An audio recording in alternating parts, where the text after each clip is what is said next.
Hello all, welcome in or welcome back. My name is Diana. I am also known as the Tarot Mama. I am an intuitive reader of Tarot, Oracle, and the Norman. I also may sprinkle in other forms of divination as well during a reading to provide the most comprehensive reading that I can. If you would ever like to get a personal reading with me, go over to ko-fi.com/Tarot Mama, all one word, and you can find a variety of services that I offer. And if you'd ever like to hang out with me in my Twitch link community when I'm live, you can go over to twitch.tv/tarot_mama. Follow and don't forget to have your notifications turned on so you will be the first to know when I go live. And you can also win yourself a free reading with me during those streams as well. If you find these videos helpful, don't forget to like and subscribe, and all of my socials will be in the information section below for this video. If you have any questions, feel free to put them in the comment section below, and I would love to answer your questions in future videos. So let's get started.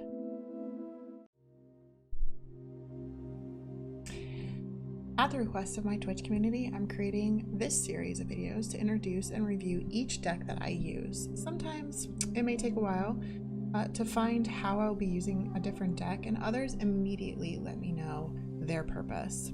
I'm typically drawn to the artwork of a deck first, and I usually listen to see if we have some sort of connection. I will also typically look at images online of various cards.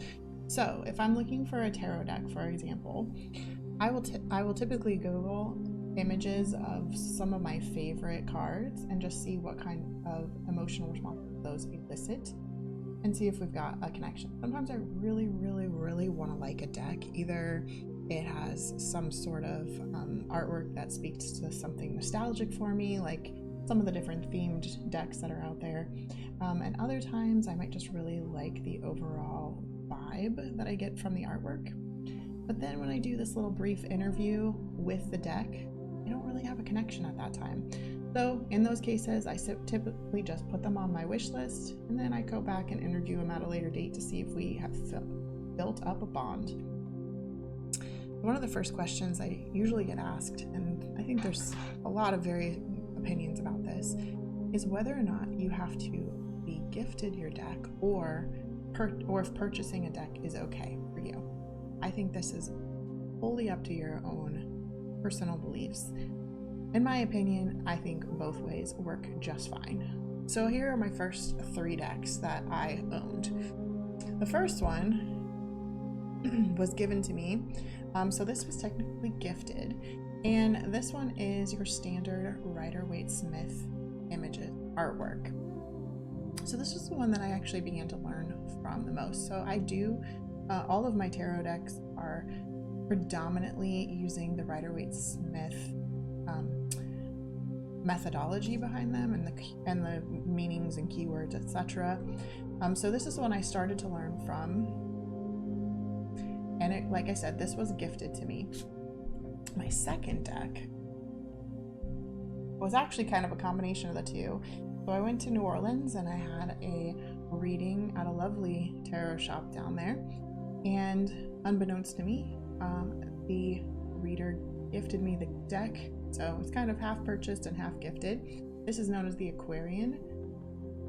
So this artwork, again, it's still Rider-Waite-Smith, but it's a little bit, say these images are more like zoomed in, is the vibe I get from them, and they're kind of a different sort of vibe for me.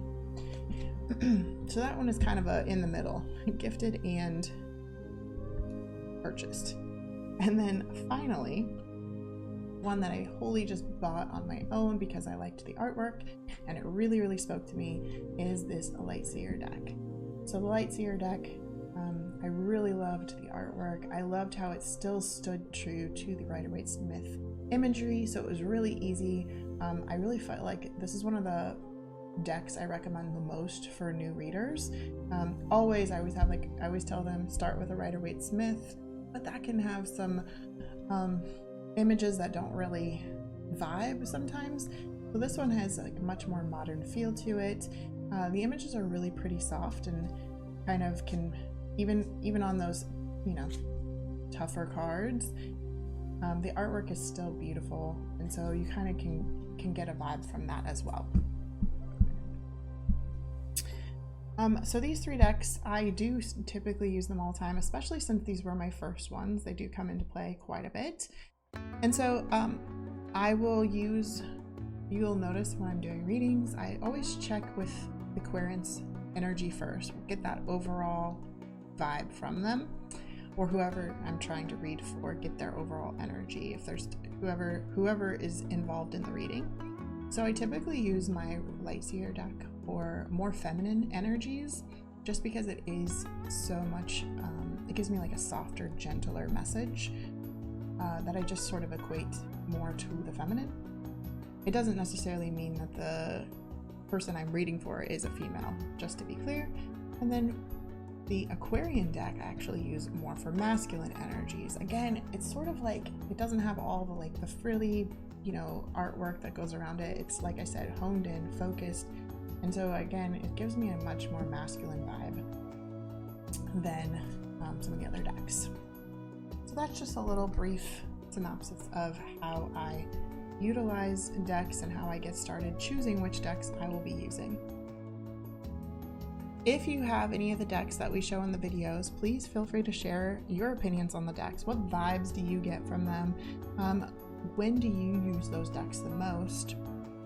And what's your favorite deck? So for example, sometimes I might pull up a card, and especially if it's a newer deck to me and artwork just isn't connecting. And so that's when I'll just always go back to my Rider-Waite-Smith. That's when I use this deck. I will pull up the card and say, all right, and it immediately triggers, okay, this is what it's looking at. So what do I see in the card and how can I connect it? And that's really, this is kind of my, it's like your reference, my reference for the decks as I get newer ones. I always go back to where did the artwork start from and where did it build on from there, and I can usually snap right into the card and get the message that I need from it. As I said, I'm an intuitive reader, so although I did learn the keywords and the meanings behind each card, sometimes when I'm doing my readings, those kind of things just go out the window. They may not exactly fit, or there may be certain things and aspects in the card that I'm really drawn to the most. So just trust yourself when you're reading. Don't get stressed about learning and memorizing. I actually feel like people that memorize the keywords can actually get a little more stuck, a little more too much in their head and trying to like get a perfect read, and that can really inhibit you feeling open and connected. Like I said, if you have any questions, feel free to put those in the comment section below, and we'll get started going through each deck in future videos.